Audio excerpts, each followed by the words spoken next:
Now, phablets are becoming really popular in the Indian market. The only con being that to own a good phablet, you need to shell out a lot of money. Well, Sony seems to be addressing that problem now with their all-new Sony XperiaT2 Ultra. And up next on the show, Sahil Manektala gets you a review.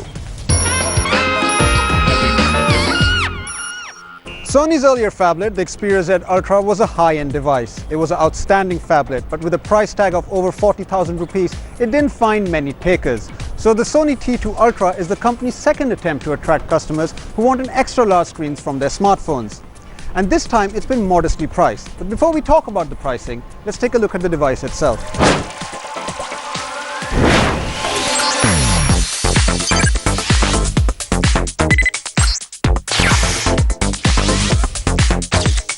This next-generation phablet from Sony sports dual SIM functionality and a very generous 6.0-inch screen.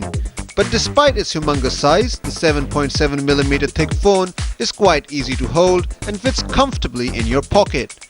When it comes to looks, the T2 does not disappoint. It is a sleek, slim and good-looking device with a black glossy finish to it. However, be warned that the back of the phone is a fingerprint magnet and is prone to scratches. So maybe buy a protective cover for this one.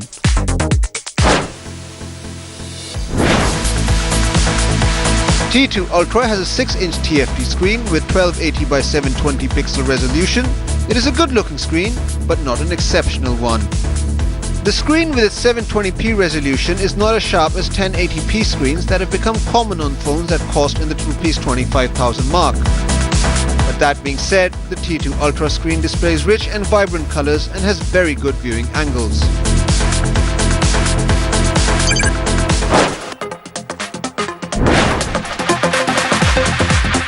The phablet is powered by Qualcomm Snapdragon 400 chipset and is equipped with a 1.4 GHz quad-core Cortex-A7 processor.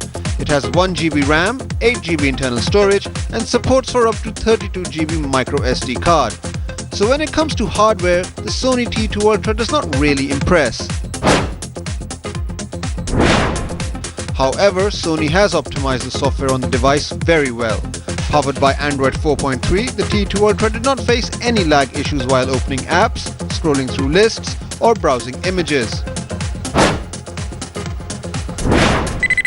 Now, if you're a big gaming buff like me, then you're really going to appreciate the T2 Ultra. We already know that the phone has a massive screen, but add an Adreno 305 graphic chip to the equation and what you get is top quality gaming performance every time. I didn't face any lags whatsoever while playing games and I was pretty impressed with the graphics.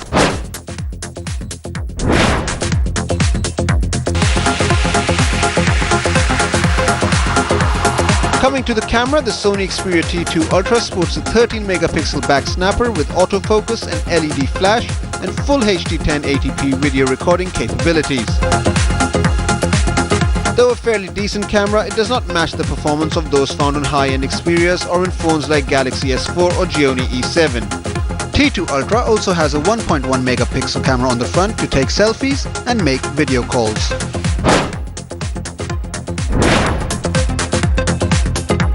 Battery life is the highlight of the T2 Ultra. It comes with a non-removable 3000 mAh battery, and even on 3G connection, we used it nearly for 20 hours before we had to recharge the phone.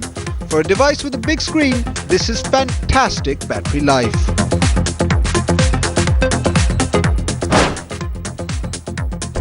The Sony T2 Ultra is not a flagship product and neither does it pretend to be one.